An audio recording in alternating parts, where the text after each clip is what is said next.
Morning. Thank you all for coming. So the new addressable asset system for speed and performance. First, I got a little bit of bad news. We're not actually going to talk about speed or performance. Or clicking is not going to work either.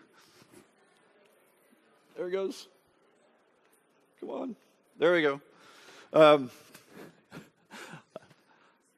It seemed to work, though. You guys all came out this morning. I'm sure that has nothing to do with the fact that there's just nothing else to do right now. But really, I wanted to call this talk the new addressable asset system for runtime asset memory management, loading dependency resolution, dynamic content delivery, separation of concerns, faster iteration, and more. So I guess it just got summarized. But let me kind of dig into what this means. So with the new addressable asset system, we're going to help you kind of automatically manage your memory for your assets. So we're adding reference counting and those sorts of tools to help you automatically manage your memory.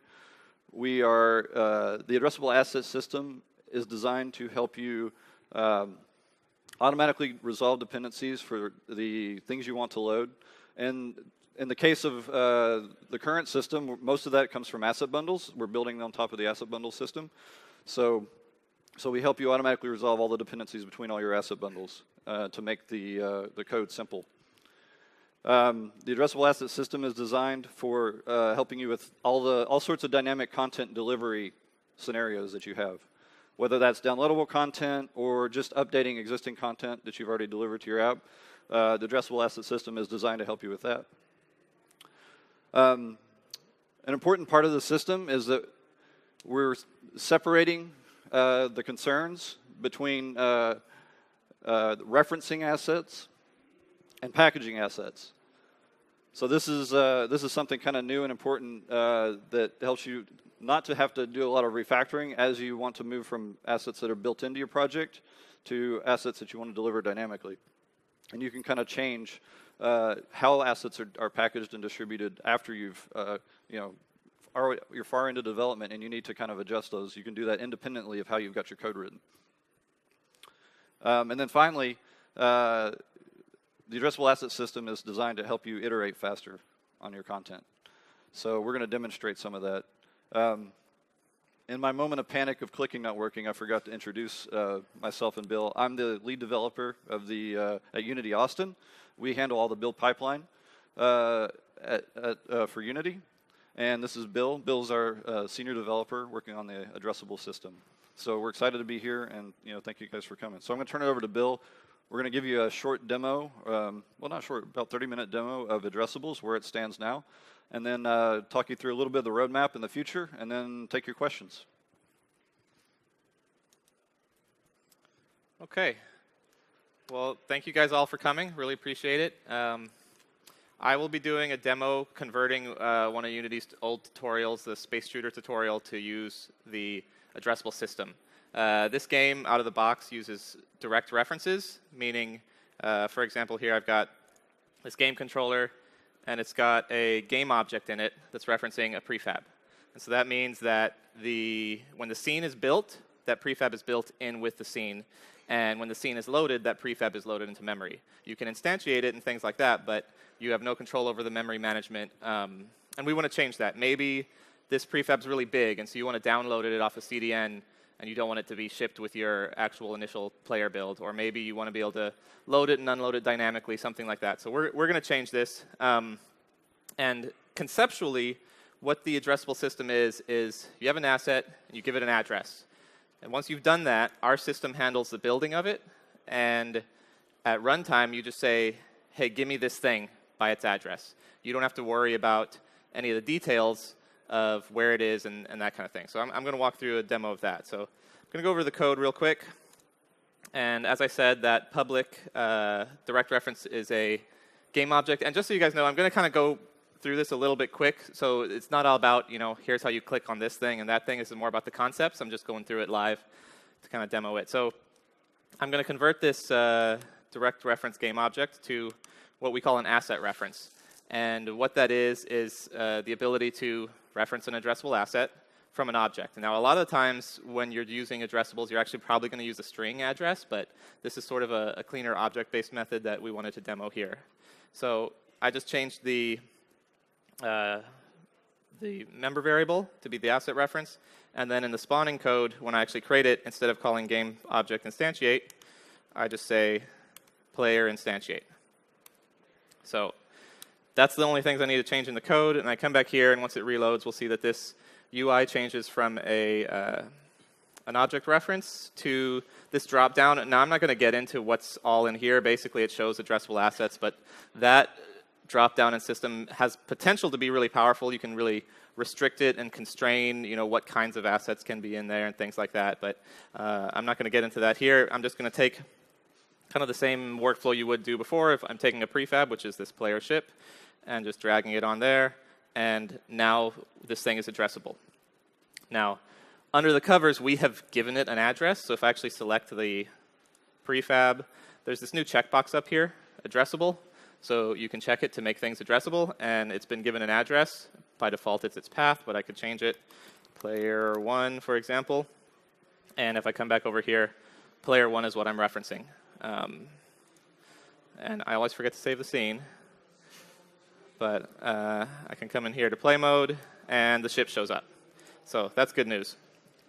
Now, that's kind of the most basic way to do addressables. The next one I'm going to demo here is there's this array of game objects also in this game. That's kind of the bad things that are coming at your spaceship, hazards, if you will. And I'm going to make this a little more dynamic, both in the ways I did with the player, but also some other things. So to do that, I'm actually not going to use asset references this time. I'm going to actually mark the assets as addressable. And I could come over here, select this asteroid, and check the checkbox, but I'm actually going to show you guys the addressables UI. So I'm going to go to Window, Asset Management, Addressable Assets. And in here we have this UI. There's already a thing called Player 1, and it's in this thing called Default Local Group. There's this other thing called Remote Pack Content Group.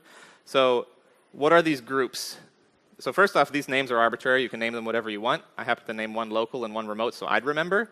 But the name does not make it local or remote. The settings do. But what these are, basically a group is a build time processor.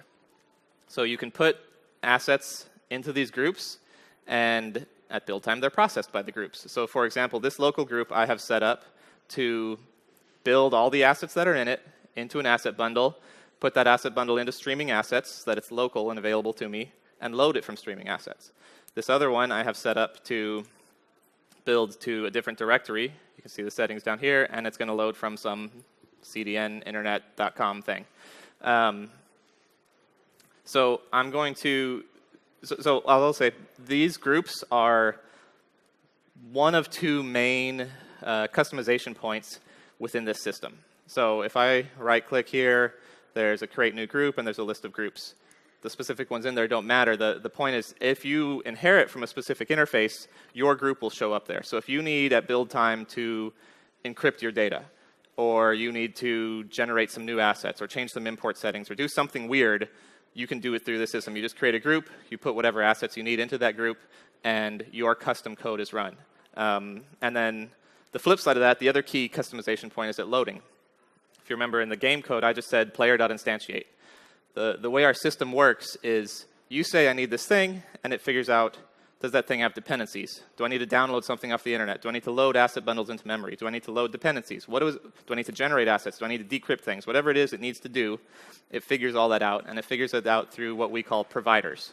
And so providers are the other kind of customization point in this system, that you can create custom groups to build things the way you need, and then create custom providers to load them the way you need, and the system just kind of does it. And the providers are also, and the groups actually, are very stackable. So if if one of these groups does most of what you need, or one of the providers does, you can kind of layer in your changes in the middle, and hopefully not have to rewrite a whole bunch of stuff. So let me take these asteroids here, and I'll just drag them in to this group. And I could give them different names, different addresses, and load them that way. I'm actually going to give them a label here. We have this label column. And I'm going to say space hazards. So labels they can be used at build time, but primarily they're going to be at runtime for you to group your assets. So you could say load all the things with this label or instantiate all the things with this label, whatever. But in the case of what we're going to do, we're actually going to say, hey, system, give me all the locations of things with this label. So we're not actually going to load them yet, but we're just going to say, I need to know where they are so that I can load them a little bit later. I need to know their addresses, essentially. So let me go here to changing the code. So we had an array of game objects. I'm going to get rid of that and add in a public asset label reference. So just like an asset reference, this is a reference to a label. I could actually just change this to string, and that would roughly accomplish the same thing, except that you'd have to type in the label, and you might mistype it. So we provided this reference system to make it a little cleaner. And then, like I said, I'm not going to actually load or instantiate all these things. I'm going to get a list of them, so I need this member variable to do that. We call them iResource locations. That's just the data about where things are. Now, here's an important change. If I come over here to this start method, you'll notice it was one method that initiated some things, set some things up, initialized some things, and then started a coroutine. I'm actually going to change that to initialize some things, ask the addressable system for all the locations that match my label, and then I'm going to have a callback, and in that callback, I'm going to start the coroutine. So this is an important thing to pause on because everything that addressables does is asynchronous. The meat of the system is that your game code shouldn't care where your assets are or how to get them. So for example, say I was loading these asteroids. I could have this in local. It's ready and available to my player, but I decide I want it to be remote. I just drag it into this group, and now it's set up to be on a CDN. My game code doesn't have to change. My game code doesn't have to care that this now has to be downloaded.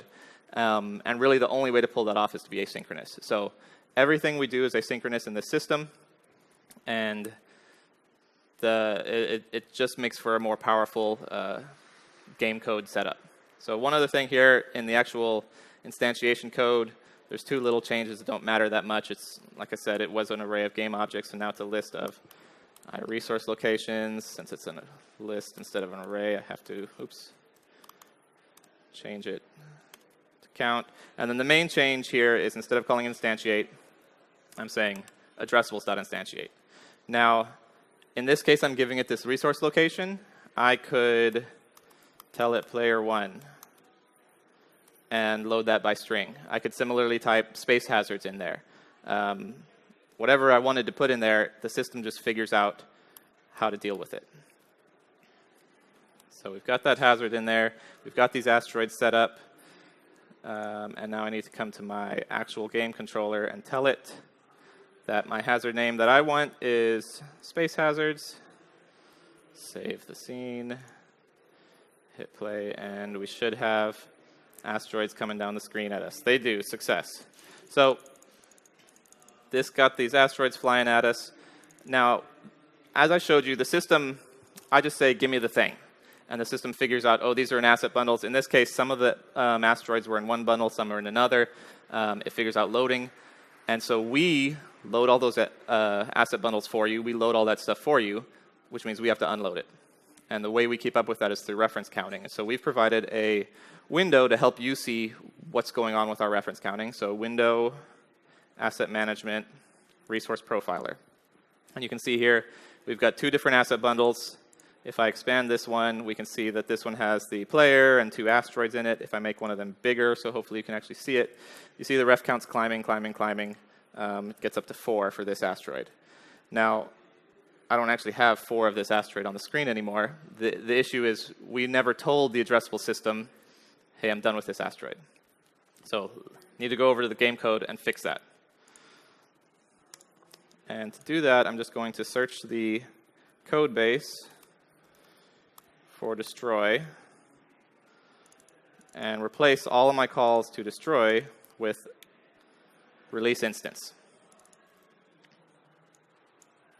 Now, one of the things to note here is that these destroy calls are not only being called on addressable assets. For example, there's one called destroy by boundary, which destroys anything that leaves the screen.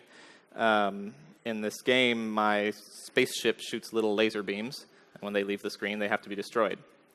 So one of the things we set up is that if you call release instance on a thing that Addressables has no idea about, it still calls GameObject.destroy on it. So you can actually go through your whole code base and replace the destroy calls with release instance, and it'll just work. And so you can actually do that day one of using Addressables if you want to, before you actually put anything into being in Addressables. And we can see here, if we go down to the profiler, we can see that the ref counts are actually going up and down, and things look a lot more like they're supposed to with this kind of game. And it will automatically unload that bundle when the ref counts go to 0. Yes, so all the unloading is dealt with for you. Once ref counts get out of there, we will unload what we can when we're available. So one key thing here I wanted to point out, I have been going in and out of play mode. I've showed you guys this profiler with these asset bundles that's telling us, here's the assets that are in the bundle. I have not actually built asset bundles yet. One of the things our system does is it has a mode where you can figure out all the bundle layout without actually building bundles. So if we come over to here to this Addressables window, there's a couple of play modes. Fast mode will just load out of the asset database, doesn't do anything. Virtual mode, this is what we've been in the whole time. When you go into play mode, it basically does a pre-build step and calculates the exact bundle layout as it will be in the real build, but doesn't actually do the build, just saves that data off, and then loads assets from the asset database. And so that gives you the power to do things like use this profiler window to see what's going on, and it also gives you the ability to do some kind of fakery, like you can fake slow download speeds on a bundle that's remote, or things like that. And then the last option is packed mode, which will actually pack your data, build the asset bundles as you go in and out of play mode. And one thing I want to mention real quick while we're here, this system is a package, and it's actually 3 packages. You ask for the Addressable Asset package, and you will get the 2 dependencies, Resource Manager and Scriptable Build Pipeline. And I want to just mention the Build Pipeline one a little bit. You don't actually have to get it. The dependency is pulled in automatically. But our new build pipeline fixes a lot of issues and improves a lot of things in the asset bundle building, one of them being incremental build. So incremental build works now. That's a big improvement. So you can go in and out of play mode, and even if you're actually packing data, it should go a lot quicker than maybe what you're used to if you've been using asset bundles. And one of the other key things with these systems is they're packages, so they're all C#. So you have the code. You get the package, you have the code. If there's an issue with it, you can fix it. If you need to customize it for your game, you can change things however you need to. The code is there and available to you. So I'm going to go into, I'm going to build a player and show you something real quick. But before I do that, I want to talk a little bit about the settings on these groups. I told you that I had set this one up to be in streaming assets. This one's set up to be up on a server. Now, since we've been in play mode, I haven't actually had to turn on, what did I call it, mycdn.com. I'm sure I have rights to that. I've just been doing it in virtual mode, but I'm going to actually build a player now, and so I need to somehow host my stuff. And so we have these kind of profiles. And so one of the things is when I set this up, I didn't actually type in this address here. I selected a variable, and we did that so that if you have, 30 groups that you want to be remote, you just pick that variable, and they're all the same address, and you can change it that way. But it also gives us the ability to have these profiles. So if I come in here and I change to my editor-hosted profile, the web address changes, and it's no longer this myCDN, it's this hosting service thing. Basically, up here, we have this host button, and when it's on, we have an HTTP host set up in the editor running so that we're hosting the bundles for you.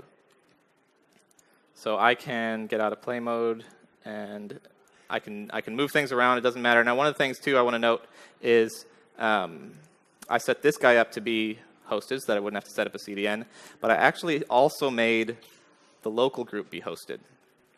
And if I come in here to build, and actually build the player, when I build the player, it's we've hijacked this window so that when you hit build, we actually detect, hey, you're hitting build, I'm going to build all the asset bundles for you, so you don't have to add extra scripts to do your building or anything like that. But this player doesn't have that local content built with it. It's set up, let's see, hopefully this fits on the screen. Probably should have picked a smaller resolution. We'll hit that button. So this content's being loaded via this HTTP host, so it's not actually with the player. I could have put this on my cell phone or whatever, and I'm deploying a very lightweight player, and it's pulling the content out of this HTTP hosted thing here. And so I can realize, you know what, I forgot my little enemy spaceship. I only put the enemy asteroids in. So I can grab the enemy ship. I can drag him in here, give him a label, and now I'm just going to rebuild the bundles. I'm not rebuilding the player. Just going to do a content build. And I can come back to where my player was. Let's imagine it was on a cell phone or something. Doesn't matter. I hit play. Since things are hosted via the server, we will hopefully see an enemy spaceship coming at us pretty soon. Yep, there he is. So magic, without rebuilding the player, we can get content. And so this system is really set up around the idea of giving you guys the ability to update your content after you've published. And we're building in a lot of systems to make sure that's safe and secure and reliable. And so that kind of ends. Can I jump into, Yeah. like, just to reinforce a point?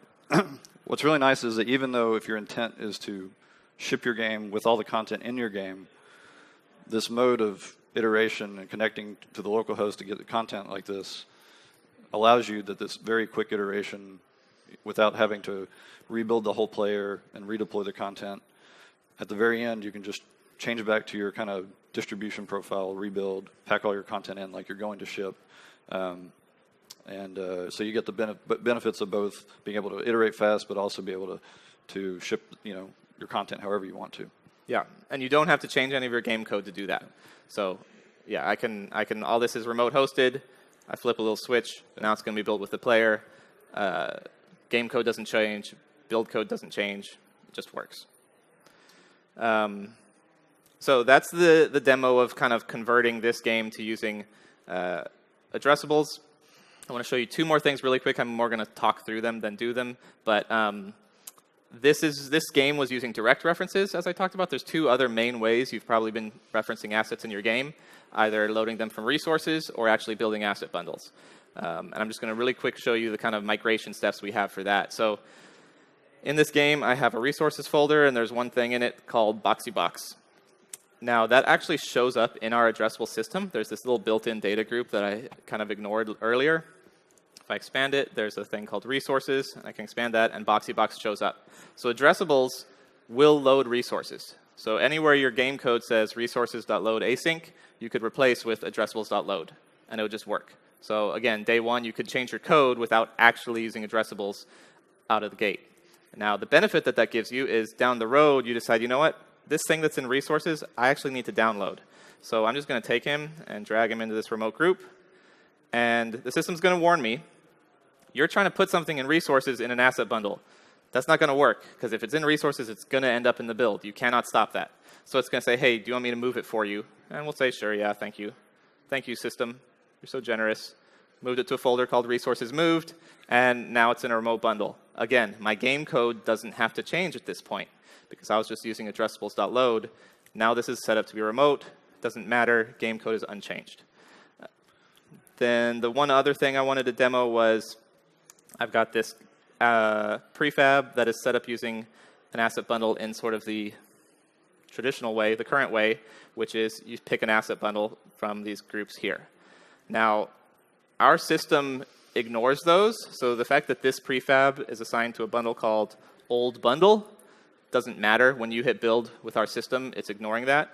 But our system does detect that and gives you the option to convert it. So when you first start up your project, you'll actually get a pop-up when you first open this window saying, hey, do you want to convert your things? But I'm actually going to do it this way. So convert legacy bundles. It's going to warn me, can't be undone, blah, blah, blah. And now this asset is no longer in an asset bundle. In fact, there are no more asset bundles. And there's a group called old bundle. that has the prefab in it. So you can just take your current asset bundles, right-click and convert, and they'll all show up as groups in this system. So the one other thing I wanted to mention is we do create an asset in your assets directory in a folder called Addressable Assets Data. We do that because I'm just mentioning it to say, for one, some of the settings will be on that asset, but more importantly, none of this data is stored per asset. So the traditional way, down here when you're referencing an asset bundle, it's stored in that asset's metadata. We have this set up to store all of the information in a centralized single asset. So it kind of cleans up version control and makes the management of that a little simpler. So there's just one asset that knows all of this information. And so with that, I'll turn it back over to Stephen. Thanks, Bill. Yeah. I'm just going to stand here. You're going to stand there so you can read. This work. Okay. So, thanks. So some of the key takeaways then from this. So really we wanted to drive home the point that we're finally kind of really separating these concerns, referencing things, packaging things. So you can see toward the end, you hardly touch code. We did a lot of changes to how we're distributing, building for testing, that sort of thing. So it's really nice. And so that gives us these nice fast iteration modes. Both, first of all, to get fast iteration, we don't want you to have to build it all. So not building is faster than building. So that's what the virtual modes are about. So we can you can quickly iterate in play mode with virtual mode or virtual play modes. And then for deployed player builds, going back to having a profile where we build all the content to be hosted by the editor. And so you deploy a very small code-only build to your player, and we do a local connection back to the editor to actually download that content. And another key point about that is, like, we demonstrated HTTP downloading asset bundles, but the system is more flexible than just HTTP and asset bundles. It's a content hosting provider that implements an interface, and the providers of the content can be asset bundles, or they can be any kind of data you want to. So this is supposed to be a general framework for all your loading, not just specifically for asset bundles. We're trying to get away from this idea that asset bundles are the key building block for things, because we have plans to kind of improve that system as well. You saw the automatic memory management tools, reference counting, resource profiler, really nice. So you can get away from having to sneak in calls to resources.unload all use assets. In the case of asset bundles, unloading an asset bundle is much more efficient because it automatically will unload everything that was loaded from that asset bundle. So we can keep track of that for you and do that in one call that's very, very fast. And then finally, like I've been mentioning, we've designed it for extensibility. And as you saw in some of with the group processors and providers, everything is built around this idea that you may want to customize different places, but we don't want you to have to redo the whole system, so just plug in where you need to. A little bit of high-level roadmap. So this is available for 2018-2, which I believe is in release candidate or beta, I can't remember. But preview release now, so if you get 2018-2 beta, you can start to play with addressables. And it's installed via package manager, and that's important. Like Bill mentioned before, all these pieces are built in C# in packages. The resource manager piece is the low-level code that handles dependency resolution and loading. The scriptable build pipeline handles all the content building and has some really nice features that we're adding to that coming up.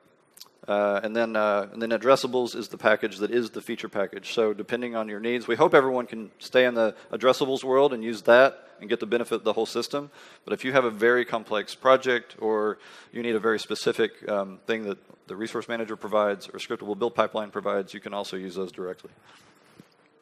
So our plan is that in 2018-3, this package finally becomes verified. Now, I'd say at 2018-2, it's going to continue to improve. We're going to continue to focus on features, stability, that sort of thing. So it'll be very usable in 2018-2.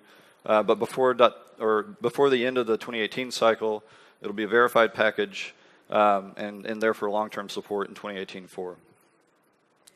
And then going forward, like I mentioned, we have some big plans for how we can improve the actual underlying asset bundle format, how we can improve the whole build pipeline, unify the build pipeline, because right now we have player builds that have different ways of building content, like resources, player data, asset bundles. We're working on kind of unifying that whole pipeline. And then, we're also working with the ECS game code team to make sure Addressable stays relevant going forward into the new world of ECS, so you can continue to build on it in the future. So, and then I'll say we'll have more detailed roadmaps for people that are actually using addressables. You'll care about more specific features. We'll publish those roadmaps for you so you can kind of see where we're headed feature-wise.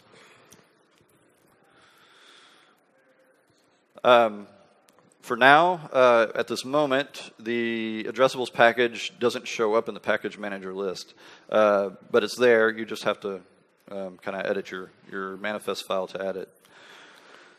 I will add to that. I think just created a forum on the Unity forums for this, so this specific information is available on the forum. Yeah. And as soon as you've added it once, it's in there and it will show up in the UI, so you can use the package manager UI to update the package. You just have to go in there once to say, hey, I want this to show up.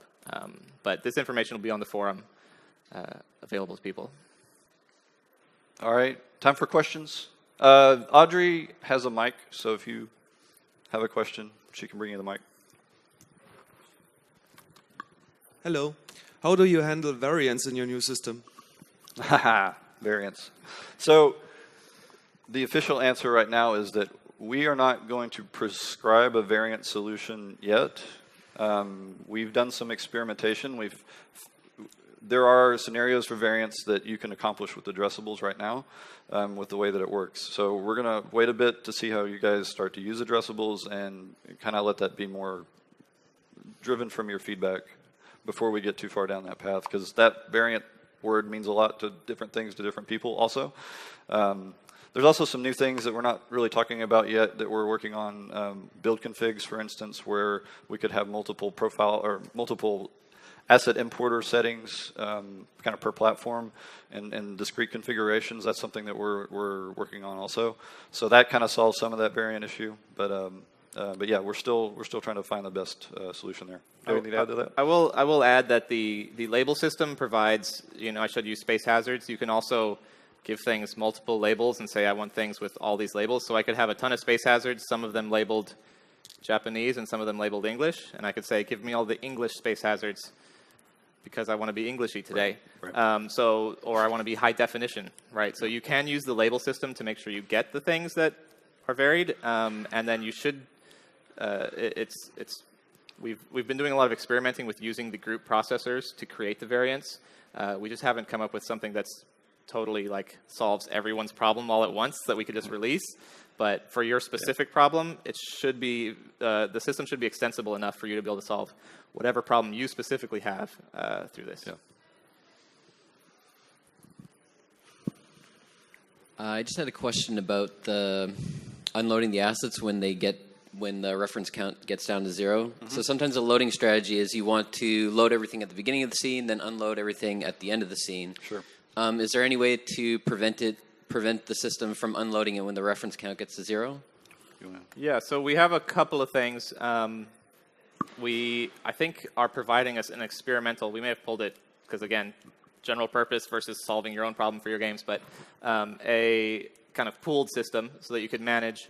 I always want to have at least one of these things referenced so that it stays around, or I want to have it stay referenced for 5 minutes, or I want to do a LRU system or whatever. So there's some pooling options and some caching options and things being loaded that way. And you didn't specifically ask this, but one thing I did want to mention too is we have a call to preload dependencies, which basically means pre-download. So you can, at startup, say, I don't want to load anything, but I want to download all the bundles for levels 1 and 2 and have my loading screen while things download, just so that I have that on device. So we have APIs for kind of preparing things, and then also we do have some systems in there that you could easily set it up to, this thing is gold, I never want to unload it, this thing I want to unload only when I tell it, or these things I want to keep around for some amount of time or whatever. And the way that that's implemented is actually a it's a wrapping provider, so it's called a cache provider that can wrap any other provider. So it's kind of optional too and customizable.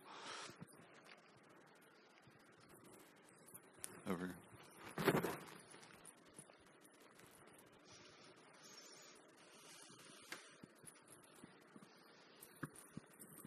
Hello.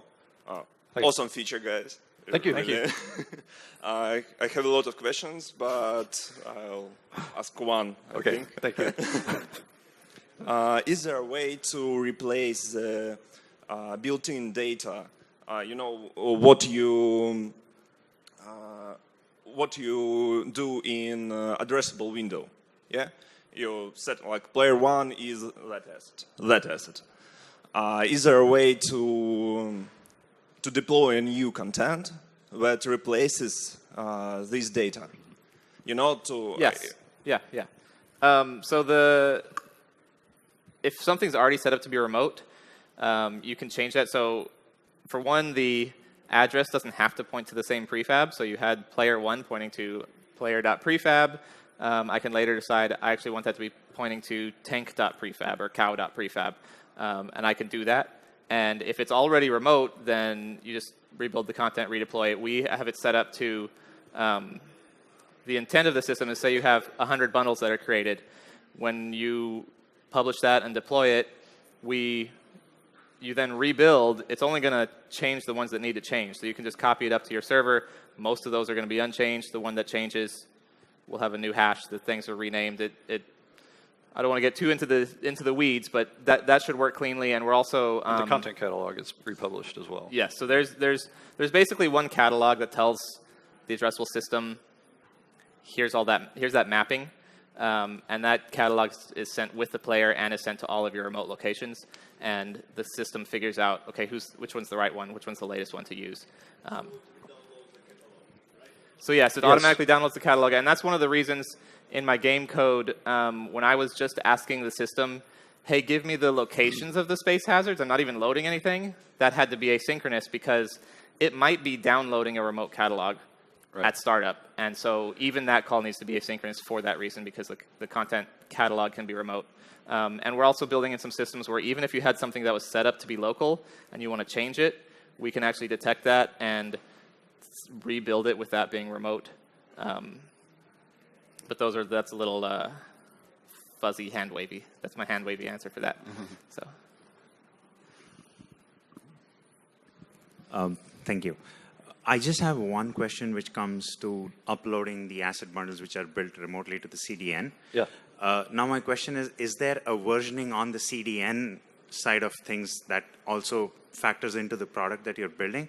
Or is it something we need to take care of so that the asset bundles don't get cached there and the new versions are delivered to us or something like that? Or is it on the roadmap? we append the hash to the file name.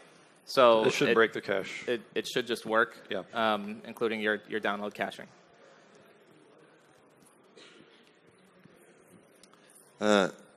Two really small ones. On the API, is the asynchronous API going to be available in async await terms of C#? I don't think we have that working. I didn't understand. Do we have async await? Oh, no, not yet. We do intend to support that, but right now you can use coroutines or the callbacks. So it's not planned, right? What's that? Is it planned?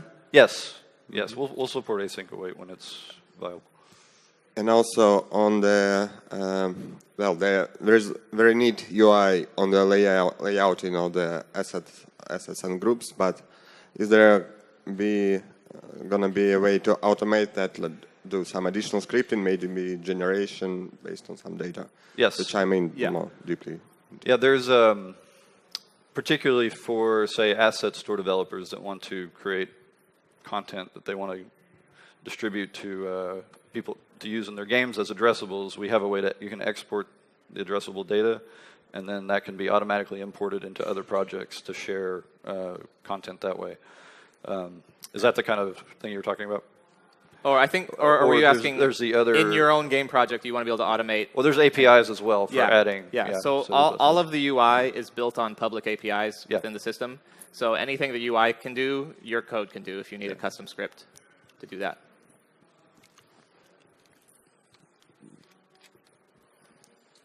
Hello. I like to make sure that your system does allow to do some overriding to be able to access, for example, on server with or on code procedures. So can we implement some kind of custom versioning on your assets and call or on server with or on ways of calls? Are you talking like CRCs and like caching? More like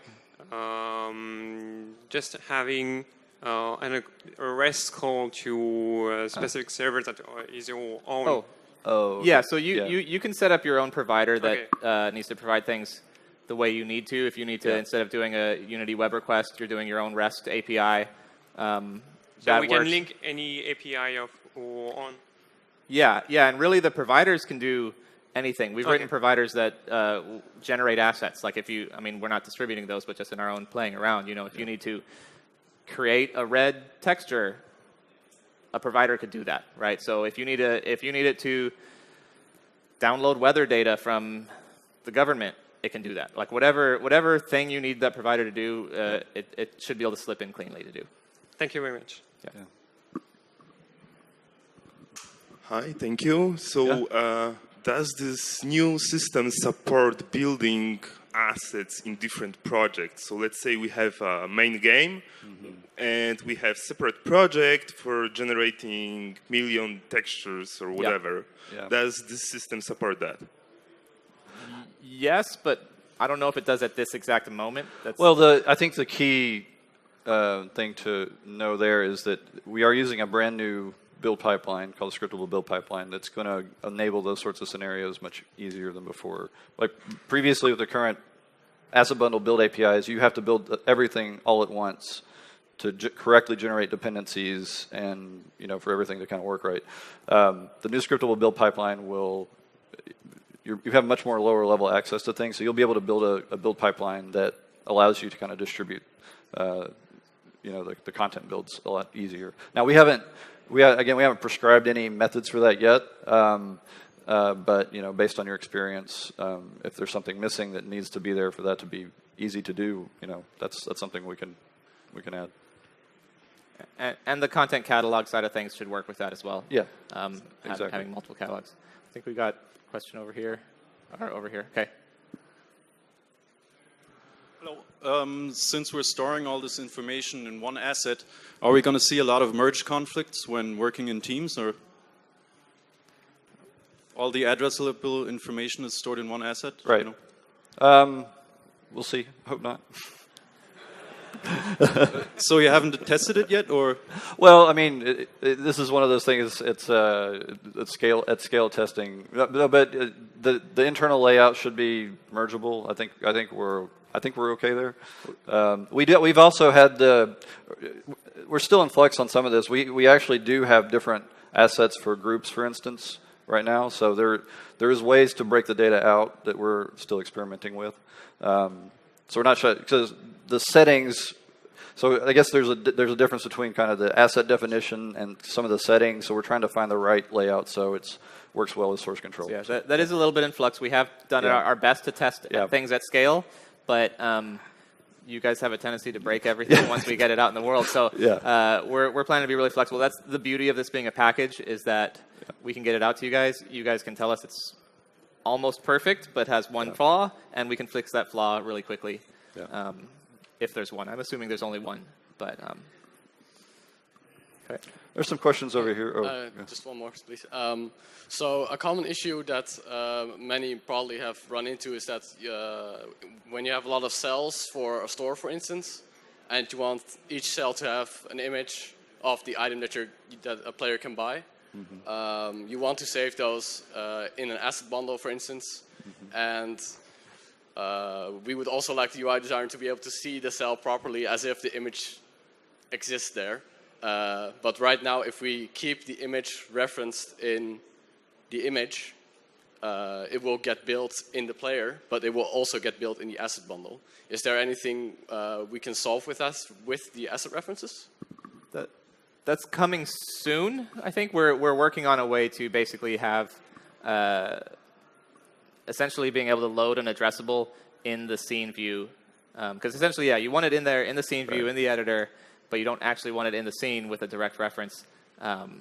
So that's not set up yet, but that is something we're aware of and are working on.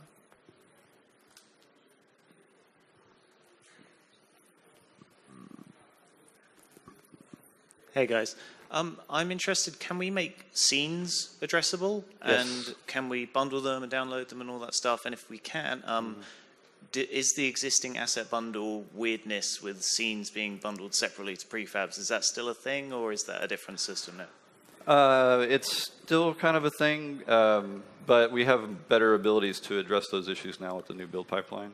Right now, we haven't strictly broken the way or changed the way things are being built, but we can address those. I will add to that. None of the weirdness is in groups. Right. The point of this system is that you shouldn't care about the weirdnesses of asset bundles.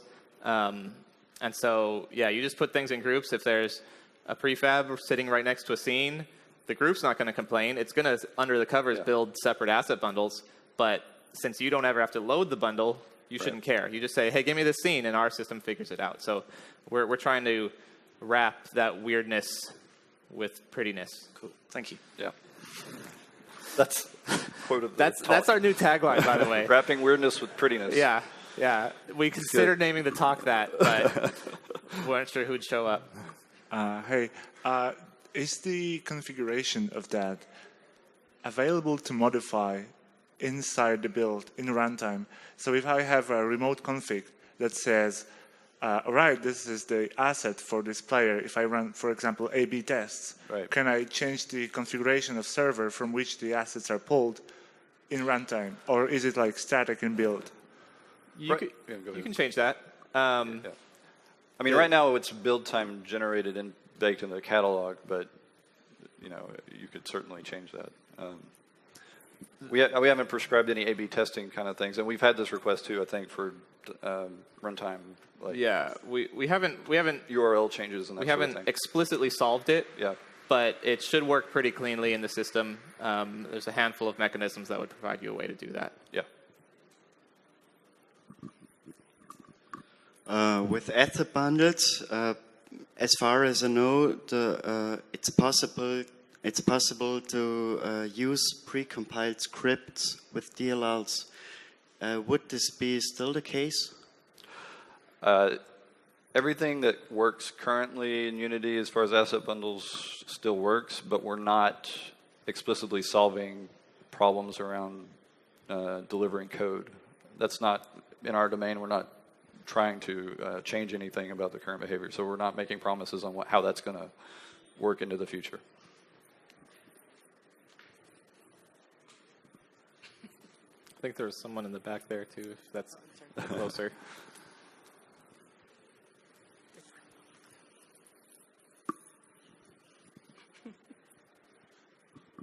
Hi, this looks really great. Historically, there are sometimes a small trade-off between a very nice use system and a small runtime hit somehow, performance-wise. For example, here we instead of including all the resources as built-in assets and load them and load the assets on scene load time, we load them dynamically instead when the scene is loaded through the system. Is there, I mean, if you're really, really, really picky about performance, is there any overhead that we should know about before we just go crazy and do this for all of the assets in the scene? I guess some considerations might be, it is to use callbacks to resolve dependencies. We're trying to be very careful about performance and memory usage, particularly with the resource manager. So we carefully cache any objects we have to create. We try to cache them as much as possible. We try to do as few allocations as possible. So we're trying to make it very low overhead in general. The existing overhead for asset bundles is currently still there. We're going to improve on that. So I think in the general case, that shouldn't be an issue for most people. But if you have thousands of asset bundles, some of that overhead starts to actually creep up in performance and memory usage. But no, I wouldn't say there's nothing explicit unless I'm missing anything. That seems right. Yeah, our intent is that this scales with your game. It's production ready, and it's friendly, with memory and CPU. So where it's not, we need to fix that. And then, like I said, we will continue to improve upon the asset bundles, the actual way we're delivering content and loading content at a low level. And the nice thing is, if you're using addressables and we do deliver those improvements, you'll just automatically be able to take advantage of those. So. Got about 5 more minutes. Hello. Okay. Hello. Is there a way to, for example, in our case, we have two or three projects. For example, the UI project, the arts project, and we can export, for example, an addressable assets for the UI and an addressable asset for the arts, and we merge them together in our main project, for example. So the question is, can we have basically a UI project and a core game project and then merge them together? Yeah. Because the way currently is, for example, we export the asset bundles and we can collect them together in our main project. Yeah, so that should work. Again, we don't have an explicit solution for that already built out, but that should work pretty cleanly with the way the content catalogs work and with the way the asset's set up. Like I said, we do have the ability to export addressables from a project also. Yeah. So I don't know if this exactly matches your case, but in the asset store package case, you could have content that has addressables and it just merges into your existing project's catalog as well. So there are mechanisms, again, not one of those things we've prescribed specific solutions for yet, but hopefully you'll find it flexible enough to be able to solve that problem. Do you have in plan to support 2017? 2017? No. This is unfortunately 18.2 only because it's built on the new scriptable build pipeline, which required some engine changes to be able to build properly. We're trying to be very judicious with changes to the engine to support addressables, so we're trying to keep the minimum version, starting with 2018.2, as low as possible and be careful about moving forward. Sometimes we'll have to. Hopefully in the future, most of those changes will be like, well, if you want this extra benefit that we couldn't just deliver without engine changes, you can get it, but the system still works. So we're trying to be careful. Does the new system support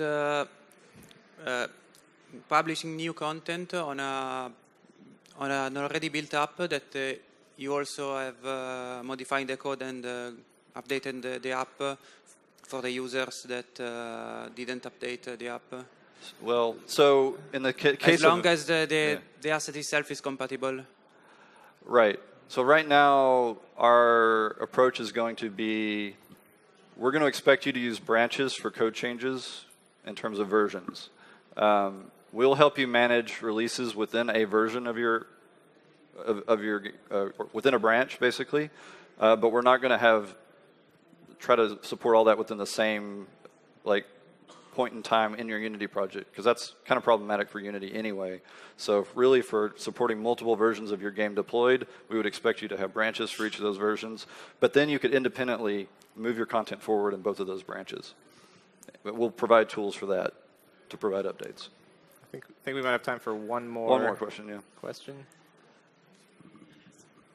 Thank you. This is kind of a noob question because I don't really understand much about asset bundles, but I understand that when you download an asset from a remote location, it gets cached locally on the device, for example? Yes. And being that space is at a premium, if I change the asset to a new one, does the system take care of the locally cached copy? We'll have options for controlling the cache. We'll have some general purpose options like maybe time or size, that sort of thing. But those are some things you could control more directly if you wanted to. But we'll provide some basic options for that for sure. Okay. All right. I think we're thank you about out of guys time. very much for coming. Yeah, thank you guys.